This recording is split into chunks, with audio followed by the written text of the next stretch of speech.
Hello दोस्तों, फिर एक बार आप लोग को स्वागत है हमारे यूट्यूब चैनल जी के एक्सप्रेस पर। हमारी तो आज फिर फिजिक्स का अगला टेस्ट पेपर नंबर 12 देखेंगे हम लोग। उसमें भी आपका 36 प्रश्न है। देखते हैं प्रश्न क्या है। पहला प्रश्न आपके पास सामने देखिए दिख रहा होगा, निम्न में से किसका अपवर्तनांक सर्वाधिक होता है, यानी किस रंग का अपवर्तनांक सबसे अधिक होता है। तो सबसे अधिक अपवर्तनांक होता है बैंगनी कलर का। अगला प्रश्न देखिएगा, निम्न में से किस विद्युत चुम्बकीय तरंग की तरंगदैर्घ्य सबसे ज़्यादा होता है। ऑप्शन देखिएगा, उसके हिसाब से बनाना है आपको। इस ऑप्शन के अनुसार से सबसे अधिक तरंगदैर्घ्य जो होता है एक्स किरण का होता है। 3 नंबर प्रश्न देखिए कि प्रकाश की चाल को सबसे पहले किसने ज्ञात किया है। रोमर, पिछला सेट में भी इस प्रश्न को देखे थे हम लोग। 4 नंबर है, सरल सूक्ष्मदर्शी में वस्तु को कहाँ पर रखते हैं। देखिएगा, इस क्वेश्चन को समझिएगा। सरल सूक्ष्मदर्शी में वस्तु को रखा जाता है लेंस और प्रकाश के बीच में। 5 नंबर प्रश्न होगा कि जब प्रकाश वायु से कांच में जाता है तब क्या होता है। तो जब प्रकाश वायु से कांच में होकर जाती है तब उसकी तरंगदैर्घ्य घट जाती है। प्रश्न संख्या देखिए 6, पूर्ण आंतरिक परिवर्तन होता है जब प्रकाश जाता है। ऑप्शन देखिएगा, पूर्ण आंतरिक परिवर्तन होता है जब प्रकाश जाता है वायु से जल में। सॉरी, गलती होगी आपका, ये नहीं होगा। पूर्ण आंतरिक परिवर्तन होता है जब प्रकाश जाता है हीरा से कांच में। हीरा से कांच में, तभी हीरा चमकने का कारण क्या है, पूर्ण आंतरिक परिवर्तन। ऑप्शन नंबर इसका ए हो जाएगा।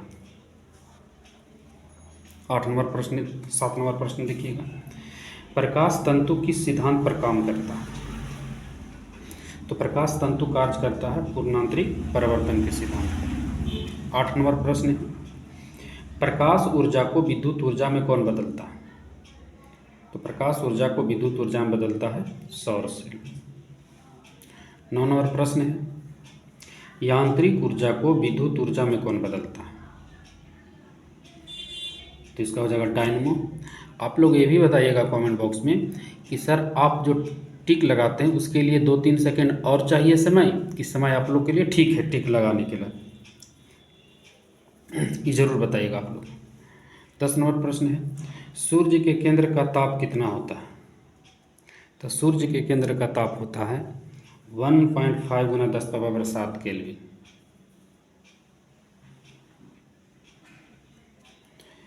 सूर्य के केंद्र का दाब कितना होता है। देखिएगा प्रश्न, सूर्य के केंद्र का दाब होता है 2 गुना 10⁻16 न्यूटन प्रति वर्ग मीटर। 16 न्यूटन प्रति मीटर स्क्वायर कहिए या 16 न्यूटन प्रति वर्ग मीटर कहिए। 12 नंबर प्रश्न है, परमाणु रिएक्टर आधारित है किस पर। तो परमाणु रिएक्टर जो है नाभिकीय विखंडन पर आधारित है। प्रश्न संख्या 13 देखेंगे। प्रश्न संख्या 13 देखिएगा, परमाणु बम आधारित है किस पर। तो परमाणु बम जो आधारित है अनियंत्रित नाभिकीय विखंडन पर। देखिए, परमाणु बम रहे तो अनियंत्रित नाभिकीय विखंडन, हाइड्रोजन बम रहे तो अनियंत्रित नाभिकीय संलयन खाली कर देना है, हो जाएगा हाइड्रोजन बम। 14 नंबर देखिएगा प्रश्न, यहाँ पर तो ऑप्शन कुछ करने की जरूरत नहीं। हाइड्रोजन बम किस पर आधारित है, तो हम बोले थे अनियंत्रित नाभिकीय संलयन, लेकिन तो उतना बड़ा तो भारी ऑप्शन नहीं है, ऑप्शन आपका सीधा सीधी मिल गया है, नाभिकीय संलयन। 15 नंबर प्रश्न देखिए, सिलिकॉन तथा जर्मेनियम अर्धचालक होते हैं। सिलिकॉन और जर्मेनियम अर्धचालक जो होते हैं चतुर्थ संयोजी, ऑप्शन नंबर डी। 16 नंबर प्रश्न आपको कह रहा है कि पॉजिट्रॉन की खोज किसने किया था। तो पॉजिट्रॉन की खोज किया था एंडरसन। 17 नंबर प्रश्न, एक कूलाम आवेश कितना इलेक्ट्रॉन के बराबर होगा। एक कूलाम आवेश बराबर जो होता है 6.25 गुना 10⁻18 इलेक्ट्रॉन। तो ऑप्शन नंबर ए हो जाएगा। 18 नंबर होगा कि किसी तार की प्रतिरोधकता निर्भर करती है किस पर। किसी तार की प्रतिरोधकता निर्भर करती है पदार्थ पर, ऑप्शन नंबर बी। 18 के बी हो जाएगा। 1 वाट घंटा बराबर कितना जूल होता है। देखिएगा, 1 वाट घंटा बराबर 3600 जूल होता है।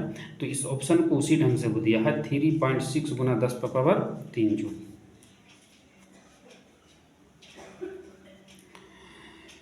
मैक संख्या का उपयोग किसकी चाल निर्धारण के लिए किया जाता है?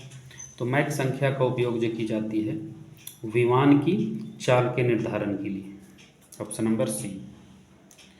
21 का प्रश्न होगा आपके पास कि एक कार बैटरी में प्रयुक्त विद्युत अपघटक होता है कौन सा अम्ल? एक कार बैटरी में जो होता है सल्फ्यूरिक अम्ल होता है। सल्फ्यूरिक अम्ल का सूत्र होगा H2SO4। इसका आणविक द्रव्यमान याद कर लीजिएगा 98। अस्पष्ट दर्शन की न्यूनतम दूरी कितनी होती है? तो स्पष्ट दर्शन की न्यूनतम दूरी होती है 25 सेंटीमीटर। ये सब जानते होंगे। प्रकाश के तरंग सिद्धांत को किसने प्रतिपादित किया था? प्रकाश का तरंग सिद्धांत का प्रतिपादन जो किया था इसका आंसर हो जाएगा Huygens. Option number C. 24 number प्रश्न कह रहा है कि इंद्रधनुष में किस रंग का विक्षेपण सबसे अधिक होता है? तो विक्षेपण सबसे अधिक होता है इंद्रधनुष में, देखिए इसका ऑप्शन अधिक होता है विक्षेपण, इसका आंसर ऊपर है, दिखाते हैं अभी आपको। सबसे अधिक विक्षेपण जो होता है किस रंग का होता है? तो लाल रंग का। इंद्रधनुष में किस रंग का विक्षेपण अधिक होता है? तो इंद्रधनुष में विक्षेपण जो सबसे अधिक होता है लाल रंग का होता है विक्षेपण। 25 का क्वेश्चन होगा पानी के ऊपर तेल परत का चमकना, यानी साबुन का भी बुलबुला रंगीन होता है उस वही इस चीज़ का हिसाब से होगा। पानी के ऊपर तेल परत का चमकना जो होता है व्यतिकरण के कारण संभव है। ऑप्शन नंबर डी हो जाएगा। धूप के चश्मे की पावर होती है कितने डायोप्टर? तो धूप के चश्मे की पावर होती है, सब जानते होंगे आप लोग, सब कोई चश्मा ही लगा सकता है धूप वाला, यानी पावर इसमें नहीं होनी चाहिए, यानी 0 डायोप्टर। 27 का होगा प्रश्न आपको। वायुमंडल में प्रकाश के विसरण का कारण क्या है? तो वायुमंडल में प्रकाश के विसरण का जो कारण है धूलकण। Option number A. पास्कल किसकी इकाई है? पास्कल इकाई है दाब का।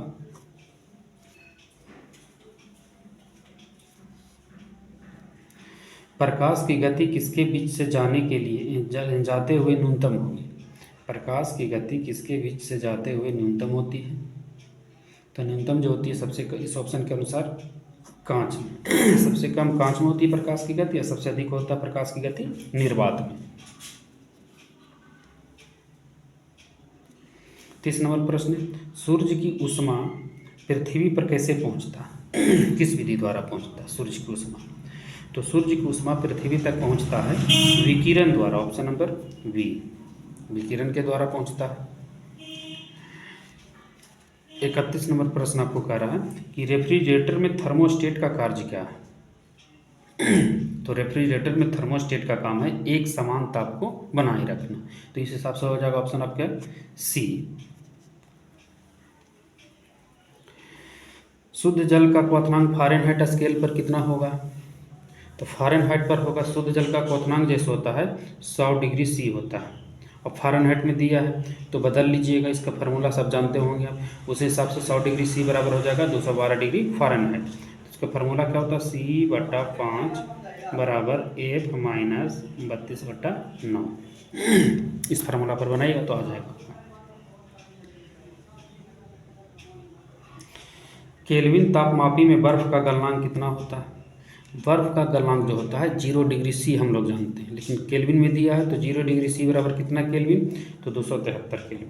तो 0 डिग्री सी यानी डिग्री सेंटीग्रेड को केल्विन में बदलने के लिए 273 उसमें जोड़ देते हैं, है ना। तो इसके हिसाब से लिख लीजिएगा C/5 बराबर K माइनस 273/5, ये फार्मूला होता है ना। तो डायरेक्ट याद करेंगे डिग्री सी को केल्विन में बदलने के लिए 273 जोड़ देते हैं, कहा कि देखिए ई कट जाएगा तब यानी आके खाली प्लस हो जाएगा, यानी माइनस 273 देना आएगा तो प्लस 273, यानी डिग्री सी को केल्विन में बदलने के लिए 273 जोड़ देते हैं और केल्विन को डिग्री सी में बदलने के लिए 273 घटा देते हैं। तो यहाँ से हम लोग ये सीखें। 34 नंबर प्रश्न देखिए, ध्वनि का वेग सबसे ज़्यादा किस में होगा? तो देखिएगा ध्वनि का वेग इस ऑप्शन के हिसाब से होगा इस्पात में, इस्पात में सबसे अधिक होता है। 36 नंबर प्रश्न देखिए कि ध्वनि का वेग सर्वाधिक किस में होता है? इस ऑप्शन को देखिएगा, यहाँ पर इस्पात में सबसे अधिक हुआ ध्वनि का वेग। ऐसे इस ऑप्शन का देखिएगा तो इस ऑप्शन में ध्वनि का वेग सबसे अधिक होगा किसमें, तो ध्वनि का वेग होगा सबसे अधिक ठोस में। 36 नंबर प्रश्न आपके लिए हम छोड़ देते हैं। 36 नंबर प्रश्न जो है आपके लिए हम छोड़ेंगे, ये था आपका ऑप्शन के अनुसार क्वेश्चन कि ध्वनि का प्रभाव कान में कितना समय तक रहता है। ये प्रश्न हम आप लोग के लिए छोड़े हैं और आप लोग इसका आंसर ज़रूर बताइएगा कमेंट बॉक्स में। और ये हमारा सेट का सॉल्यूशन कराने का जो कम समय में 36 प्रश्न यानी 10 मिनट में 36 प्रश्न का जो रहता मेरा टारगेट, वो कैसा लगा ज़रूर बताइएगा। और कुछ सुधार भी चाहते हैं तो ज़रूर कमेंट बॉक्स में बताइएगा, उस पर हम काम करेंगे। तब तक के लिए जो नया स्टूडेंट हैं चैनल को सब्सक्राइब करें और शेयर भी ज़रूर करिएगा ताकि और लोग हमें सपोर्ट करें। फिर आप लोग के साथ हम मिलते हैं अगला दिन, अगला वीडियो के साथ, अगला क्वेश्चन के साथ मिलते हैं। तब तक के लिए धन्यवाद।